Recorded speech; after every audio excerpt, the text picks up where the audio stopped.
నమస్కారం. ఓం గం గణపతయే నమః. స్వర్ణలక్ష్మి నమస్తే అస్తు. పరబ్రహ్మ స్వరూపిణి రాజ్యం దేహి ధనం దేహి సర్వ కామాంచ దేహి మే. అందరికీ స్వర్ణలక్ష్మి అమ్మవారు ఎప్పుడు ప్రతి నిమిషం సంతోషంగా ఉండే విధంగా, చక్కగా నవ్వుతూ ఉండే విధంగా, ఆనందభరితంగా ఉండే విధంగా మనల్ని అనుగ్రహించాలని, అంతేకాకుండా మనందరికీ రాజ్యాధికారం ఉండే విధంగా అనుగ్రహించాలని, అమ్మవారు మనందరికీ సమృద్ధిగా ధనం ఇవ్వాలని, అంతేకాకుండా ప్రతి ఒక్కరికి వాళ్ళ మనసులో ఉన్న కోరిక తక్షణమే నెరవేర్చే విధంగా అమ్మవారికి మనకు ఆశీర్వాదం ఉండాలని చెప్పేసి కోరుకుంటూ ముందుకెళ్దాం. ఈ రోజు మనం చెప్పుకోబోయే విషయం ఏంటంటే, కుజుడు వచ్చేటప్పటికి మిథున రాశిలో ప్రవేశిస్తున్నాడు. ఆగస్టు 2వ తారీఖు నుంచి సెప్టెంబర్ 18th వరకు వాళ్ళు ఆ మిథున రాశిలోనే ఉండటం జరుగుతూ ఉంటుంది. తద్వారా 12 రాశుల వారికి చాలా విషయాల్లో అనేక రకాలైన మార్పులు చేర్పులు వచ్చే అవకాశం ఎక్కువగా ఉంటుంది. కొంతమంది అనుకూలంగా ఉంటుంది, కొంతమందికి వచ్చేటప్పుడు ప్రతికూలంగా ఉంటుంది, కొంతమందికి కొంచెం ఇబ్బంది పెట్టే విధంగా ఉంటుందని తెలుసుకోవాలి. కుజుడు వచ్చేటప్పటికి ధైర్యానికి, పరాక్రమానికి, హీరోయిజానికి సంబంధించిన గ్రహము. కుజుడు వచ్చేటప్పటికి ఎనర్జీ, స్ట్రెంగ్త్, ఇనిషియేటివ్ అనే పనికి ముందుకెళ్లాలని దానికి సంబంధించిన గ్రహము. యంగర్ బ్రదర్స్ సిస్టర్స్ ఎవరంటే వాళ్ళకి సంబంధించిన గ్రహము. అంతేకాకుండా మోస్ట్ ఇంపార్టెంట్, కుజుడును భూమి పుత్ర అంటారు. అంటే ల్యాండ్స్, ప్రాపర్టీస్, బిల్డింగ్, కన్స్ట్రక్షన్ వీటికి సంబంధించిన గ్రహం. కుజుడు వచ్చేటప్పటికి మిలిటరీ, పోలీస్, సైన్యాధ్యక్షులు ఇలాంటి వాటికి సంబంధించి వెపన్స్ కి సంబంధించిన గ్రహము. అలాగే కాకుండా కుజుడు వచ్చేటప్పటికి fire, heat, engineering, technology, okay, force ని అప్లై చేసే ఇట్లాంటి పనులన్నిటి కూడా కుజుడికి సంబంధించిన గ్రహం. ఇలాంటి కుజుడు మిథున రాశిలో 45 రోజులు సుమారు ఉండటం వల్ల మిగతా 12 రాశుల వరకు ఎలా ఉందో మనం చూద్దాం. ముందుగా మనం మేషరాశి చూసుకుంటే, మేషరాశి వారికి 2వ ప్లేస్ లో నుంచి 3వ స్థానంలోకి కుజుడు మారడం జరుగుతూ ఉంది. ఎప్పుడైతే ఇది 3వ స్థానానికి కుజుడు మారుతూ ఉన్నాడో, వీళ్ళకి సంబంధించిన ధైర్యానికి సంబంధించిన వ్యవహారాల్లో, వీళ్ళ సిబ్లింగ్స్ సంబంధించిన వ్యవహారాల్లో, కమ్యూనికేషన్ మాట్లాడే విధానంలోనూ, తర్వాత రైటింగ్స్ అండ్ ఆర్ట్స్ కి సంబంధించిన వ్యవహారాలలో, షార్ట్ జర్నీస్ చిన్న జర్నీలు చేసే విషయంలోనూ, ఏదైనా విషయంలో చురుకుగా చొరవ తీసుకునే విషయాల్లో కుజుడు చాలా ప్రభావితాన్ని చూపిస్తాడని మీరు గమనించుకోవాలి. సో వీటితో పాటుగా కుజుడు వీళ్ళకి, మేషరాశి వాళ్ళకి 3వ స్థానంలో గనక, జన్మరాశి నుంచి 3వ స్థానంలో ఉంటే కుజుడు ఏం జరుగుతుందని మన మహర్షులు సంస్కృతంలో చెప్పారండి. వీళ్ళకి ఆరోగ్య, నిత్య సంతోష, బంధుమిత్ర సమాగమ, అర్ధలాభ, పుత్ర సౌఖ్యం, ఇష్ట సిద్ధి, తృతీయగే ధారాసుతే అంటారు. అంటే 3వ స్థానంలో ఎప్పుడైతే కుజుడు ఉన్నారో, ఈ కుజుడు వల్ల మీకు ఆరోగ్యం బాగుంటుంది, నిత్యం సంతోషంగా ఉంటారు, బంధువులతోటి, మిత్రులతోటి చక్కగా కలిసి ఉంటారు, అర్ధలాభం ఉంటుంది, పుత్ర సౌఖ్యం, పుత్రుల వల్ల సౌఖ్యం ఉంటుంది. అలాగా అనుకున్న పనులన్నీ చక్కగా జరుగుతుంటాయని గమనించుకోవాలి. అయితే ఫాదర్ కి సంబంధించిన వ్యవహారంలో కొంచెం జాగ్రత్తగా ఉండటం ఎంతైనా ముఖ్యం. జనరల్ గా వీళ్ళకి ఏలినాటి శని యొక్క ప్రభావంతో ఉండటం తోటి అనుకున్న పనులన్నీ చాలా విషయాల్లో ఆటంకాలు కలుగుతూ ఉండే అవకాశం ఎక్కువగా ఉంటుంది శని బాధల వల్ల.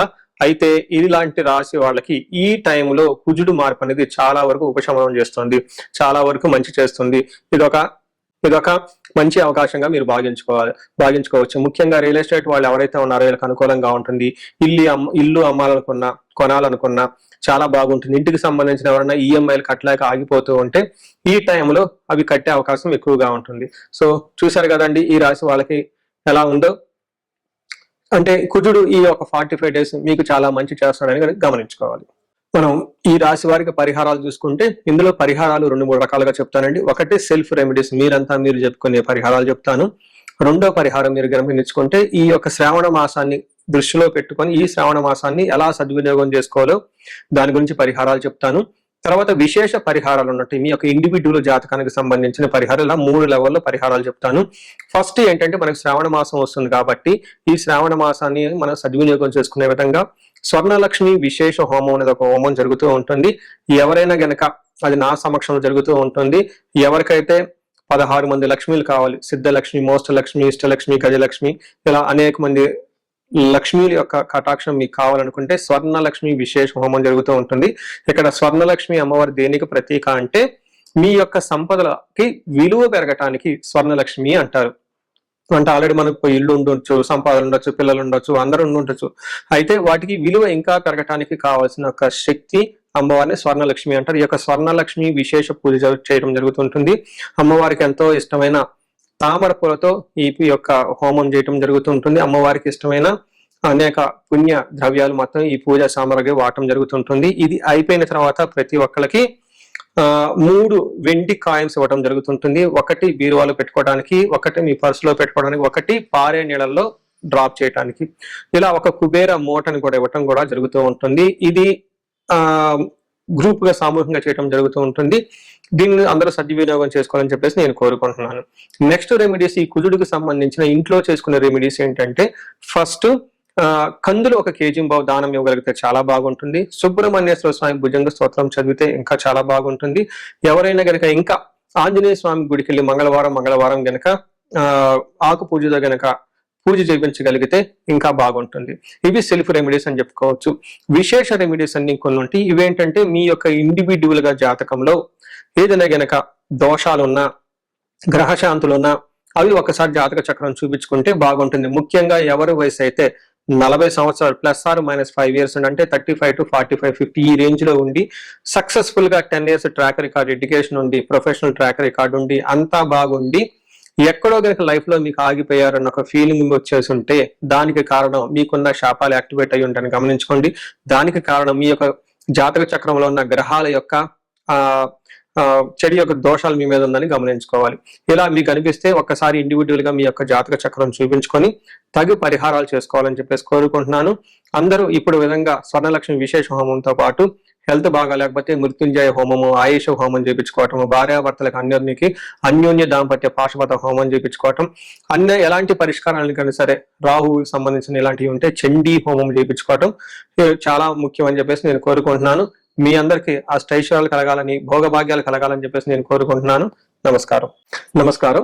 మనం వృషభ రాశి గనక చూస్తే దీని ప్రభావంతో ఎలా ఉండబోతుందంటే, వృషభ రాశి వారికి 2వ స్థానంలో ఈ యొక్క కుజుని యొక్క సంచారం జరుగుతూ ఉంటుంది. ఎప్పుడైతే 2వ స్థానంలో కుజుని యొక్క సంచారం జరుగుతుందో వాళ్ళకి ధనానికి సంబంధించిన వ్యవహారంలో కొంచెం ఇబ్బంది పడే అవకాశం ఎక్కువగా ఉంటుంది. దాచుకున్న ధనం, కూడబెట్టిన ధనం విషయంలో ఖర్చు పెట్టే అవకాశం ఎక్కువగా ఉంటుంది. ఫ్యామిలీకి సంబంధించిన వ్యవహారము, ఇంటి వాతావరణం అంతా కొంచెం డిస్టర్బ్ అయ్యే అవకాశం ఎక్కువగా ఉంటుంది. మాట్లాడే మాట చాలా కటువుగా ఉంటుందని చెప్పుకోవాలి. అలానే ఫుడ్స్ వచ్చేటప్పటికి ఈ టైంలో ఆల్కహాల్ తీసుకోవటం, బాగా పొల్లటి వస్తువులు తీసుకోవటం, బాగా స్టింజెంట్ గా ఉండే ఒక పదార్థాలు తీసుకునే అవకాశం ఎక్కువగా ఉంటుంది. అయితే బేసిక్ ఎడ్యుకేషన్ ఎవరైతే చేస్తారో LKG, UKG, 5th class లోపు ఇలాంటి వాళ్ళకి ఎడ్యుకేషన్ సంబంధించిన వ్యవహారాలలో కొంచెం స్లోగా ఉండే అవకాశం ఎక్కువగా ఉంటుంది. టోటల్ గా చూసుకుంటే కొంచెం వాళ్ళ కంటికి నొప్పి కానివ్వండి, తర్వాత కళ్ళకు సంబంధించి, కుడి కంటికి సంబంధించి ప్రాబ్లమ్స్ వచ్చే అవకాశం ఎక్కువ ఉందని మీరు గమనించుకోవాలి. అయితే వృషభ రాశి వారికి మనకు సంస్కృతంలో మహర్షులు ఒక శ్లోకం కూడా చెప్తారు. ఎవరికైతే 2వ స్థానంలో కుజుడు ఉంటే ఏం జరుగుతుంది అనే దాని గురించి. దీనికి ఏం చెప్తారంటే, అసత్వం సతతం క్లేశనాశః సర్వకార్య వినాశనం సదా దుర్జన సంపర్క భీతి స్యాద్ ధనకే కుజ అంటారు. అంటే దీని ప్రకారం ఏంటంటే, అసత్వం అంటే ఎనర్జీ లేకుండా ఉండటం, తర్వాత సతతం క్లేశ, ఇప్పుడు ఏదో ఒక విషయం గురించి బాధపడే అవకాశం ఎక్కువగా ఉంటుంది. ముఖ్యంగా గుర్తుపెట్టుకోండి, సర్వకార్య వినాశనం, ఏదైనా కనుక పని చేస్తే అందులో ఆటంకాలు ఉంటాయని తెలుసుకోవాలి. నెక్స్ట్ చెప్పబోయే చాలా ముఖ్యమైనది సదా దుర్జన సంపర్క, ఎప్పుడు మీ చుట్టూ చెడ్డవాళ్ళు ఉంటారని గమనించుకోండి. ఈ టైంలో చాలా వరకు చెడ్డవాళ్ళు ఉండేసి మిమ్మల్ని ఇబ్బంది పెట్టే విధంగా ఉంటారు. అందుకని ఎవరిని పెడితే వాళ్ళని నమ్మొద్దు. మీకు పక్కన చేరి మీకు చేత డబ్బులు ఖర్చు పెట్టించి వృధాగా మీ చేత అనవసరమైన వాళ్ళ ఖర్చులు పెట్టించి మళ్ళా తిరిగి మిమ్మల్ని అనే అవకాశం ఎక్కువగా ఉంటుంది. కొంచెం జాగ్రత్తగా ఉండటం ఎంతైనా అవసరం. వీటితో పాటుగా కొంచెం భయం కలిపే సంఘటనలు కూడా జరిగే అవకాశం ఎక్కువగా ఉంటుంది. చూసారు కదండి, ఈ రాశి వాళ్ళు కొంచెం జాగ్రత్తగా ఈ 45 days మనం చెప్పుకున్న విషయాల్లో ఛాలెంజింగ్ ఉండే అవకాశం ఎక్కువగా ఉంటుందని గమనించాలి.